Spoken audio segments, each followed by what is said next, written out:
في الملعب العملاق، الملعب الكبير برنابيو. الريال متقدم بهدفين لهدف. زيدان يرسل كرة إلى اللاعب الذي يحتفل اليوم بميلاده ويتقدم، كرة خطيرة، جول! الله!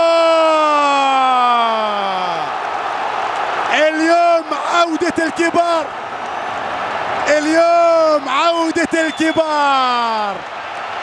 عادوا حقيقة، عادوا الكبار اللي اختفوا اليوم عادوا، اليوم ردوا حقيقة. الهدف الثالث يسجله راؤول غونزاليس، وفي يوم ميلاده عرض الكرة، وفي يوم ميلاده صنع الكرة.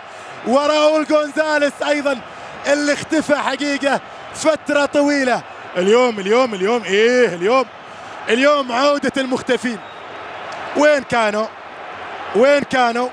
وين أصبحوا؟